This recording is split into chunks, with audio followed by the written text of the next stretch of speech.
Alright guys, Mike here. This is going to be part 2 of the M110 rifle build. As you can see, the rifle's been built. It's been spray painted camouflage by myself with some rattle cans, and you can see that the paint's already wearing off. The first part of this video series was filmed about this time last year. It hasn't taken me a year to finish this thing.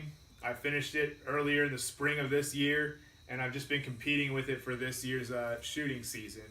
Done a few local matches with it. I went to the inter-service rifle matches with it for the 1,000-yard line, and I've also went to the national matches with it for NRA Long Range week. So this rifle does well. It shoots very well. I know that because supported with an optic, I can shoot it very well. Shooting it with a sling's not bad if I use an optic, but shooting it with the iron sights has been a challenge for me. So if I do any videos to help myself with that, shooting with iron sights at 1,000 yards, it'll be a separate video, not in this series. It'll just be on its own. This video is basically to go over the rest of the changes I made to the rifle since you last saw it, and go a little bit over its performance. So let's get to it. The rear sights, as you can see I have 2 of them, are designed for 1,000 yard long range competition and 200 to 600 yard across the course. The one on the left for 1,000 yards has been milled down so that I can actually see the front sight post because it has been buried all the way down to give myself the necessary elevation. I also took the front sight post itself and shaved some metal off of that to give me an extra 15 minutes of angle upwards for use with my Northern Competition rear sight. The rear sight made by Northern Competition is 1/4 minute of angle adjustable for both windage and elevation. It has a hooded rear sight and has pillars both in front and in back of the rear sight to prevent the sight from twisting as you go up in elevation. This sight has a total travel of 40 minutes of angle from bottom to top, or 160 clicks for elevation. Lead weights can be added to the buttstock and to the forends 9 o'clock, 6 o'clock, and 3 o'clock position. These lead weights add a total of 4 pounds to the rifle. Lead weights will help with reducing recoil for high-power service rifle loads, help the rifle settle into position, and also make follow-up shots on rapid-fire strings much faster. For the optic, I went with the Leupold CQ-BSS rifle scope. This 1.1 to 8 power rifle scope allows me to make close range and long range precision shots. The Simrad is mounted using the Badger Ordnance rings. These Badger Ordnance rings are the same rings used by the Marine Corps on their M110 sniper rifles.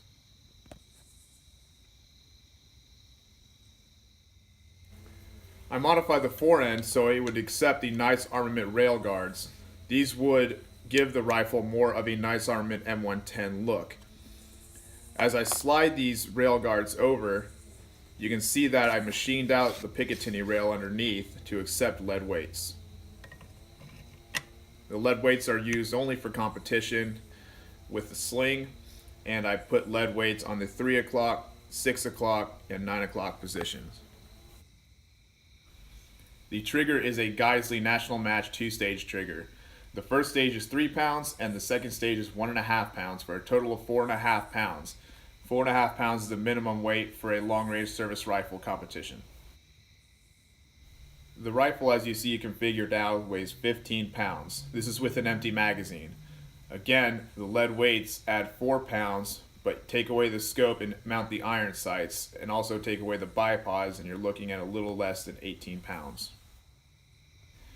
Right now I have a Ron Brown leather sling for national match competition use. When this rifle has the optics and bipod mounted, I'm looking for a patrol rifle sling that I'll eventually mount to make this rifle more versatile. So once I got the Leupold CQ-BSS mounted and zeroed on this rifle, we shot a few groups. The group you see here off to the left was a 5-round group at 100 yards. And it measures 0.595 inches. That was the best group by far from this gun, supported using the optic. The other groups stayed around 1 minute of angle, but trying to use bipods in the grass on the field we were using wasn't the best. I had the bipods fully extended, and by the time the bipods actually contacted the ground, the grass was completely surrounding the rifle, and it was actually reaching over the top of the rifle and the scope, and blurring out my vision. So I took a pack and did some more groups off that, and that's how I came up with this group here. Doing a little bit more field shooting, we shot steel targets at 545, 750, 830, and 927 yards. These first two targets were actually IPSC plates, 18 by 30 and 12 by 20. We went with a bigger target at the closer range because it has a 6-inch steel swinging target in the middle that flaps out when you shoot it.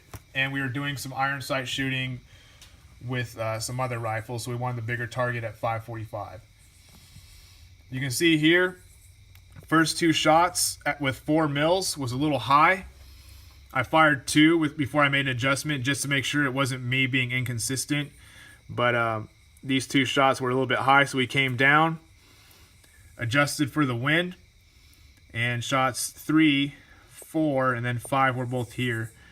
4, I think I threw that one out there once I changed my elevation to 3.8 from 3.7. I got back down behind the rifle, and I think I might have screwed something up and threw that shot out there. Probably reestablishing the stock in my shoulder pocket. At 750 yards, we went 6.7 mils of elevation, and we stuck with that the entire time. The wind was coming right between targets 1 and 2, and 3 and 4 were all on the same side here. But the wind was coming right in between these targets. When I shifted from left to right to engage the other targets, the wind direction actually changed. So I held left 1 mils for my first shot. 6 right here. 7. Wind picked up and I didn't catch it. 8. 9. And then 10. 9 I held a little too far into the wind. Again, it missed. Let off a bit. Went over this way. So the wind was a bit tricky, to say the least. Constantly trying to be ahead of the wind and trying not to chase the wind from my last impact. You can see I'm losing some rounds. However, the elevation here is pretty consistent. 6, 7, 8, 9, and 10. Elevation spread's not too bad. Moving on to 830. I went with 8.3 mils, and we stuck with that the entire time. First wind correction was left 1.3 mils. That was my estimation. And you can see it was not enough. All right, bumped it up to 1.7 for a couple shots. And I shot 12 here and then 13 there. Bumped it up again. Shot 14, comes right back in there with 2 mils of wind. 830 yards. Shot 15. It appeared to me that the wind had died. It hadn't. And shot 15 gets blown out pretty far off to the right side there. 930 yards. I used 10 mils of elevation here. First shot, 10 mils plus 0.3. Shot was a little high. Brought it down to 10 mils. 17, 18, 19's around here somewhere. 19. And then 20. So those shots elevation were good once I got the right setting and I got the wind under control. 18, 19, and 20. Pretty good elevation spread there. I shot an additional 5 rounds at 927 yards. 21, 22, 23, 24, and 25. So you can see I lost nearly 50% of my shots to the wind. A couple of them were just getting my elevation down. I wasn't really using like ballistic calculators or anything like that. Just kind of swagging it a little bit at this elevation and the temperature. Turns out that my first few corrections were a little too much. The Leopold only has 10 mils of elevation on the first revolution. The instructions say there's a way to get a second revolution out of it, but I haven't been able to figure it out, and I'm not trying to break these turrets and have it returned. So in these conditions, I can get out to 930 yards with dialing.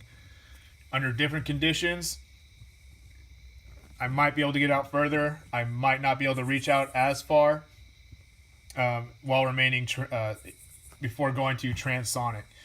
So this rifle is capable out to 1,000 yards. I have shot it in competition out to 1,000 yards with 185 grain bullets, Burgers, loaded in applied ballistics munitions. Those rounds are very good quality, and shooting out to 1,000 yards with them is pretty fun. Again, just using iron sights has been a challenge for me. But that's how the rifle's doing so far. This part 2 is probably going to be the end of this project, and the rifle is complete. The only thing I might get for it now is a new sling and maybe a small lens for the rear side of my iron sights to help me hold better at 1,000 yards. Alright, so that's it for the M110 project. It looks like it's going to be a 2-part series.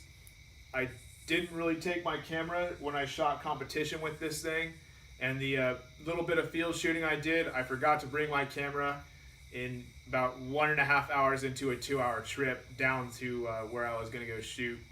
And I got there late at night, shot the next morning, a couple days after New Year's of this year, and I just didn't bring my camera with me. So now that I finally got around to finishing this little project here and presenting it to you, any videos with this rifle will be their own separate videos, and I'll post them up as soon as possible. Going almost a year now without making videos is a little bit too long, so I'd like to get back into doing that. And stay tuned. Take care.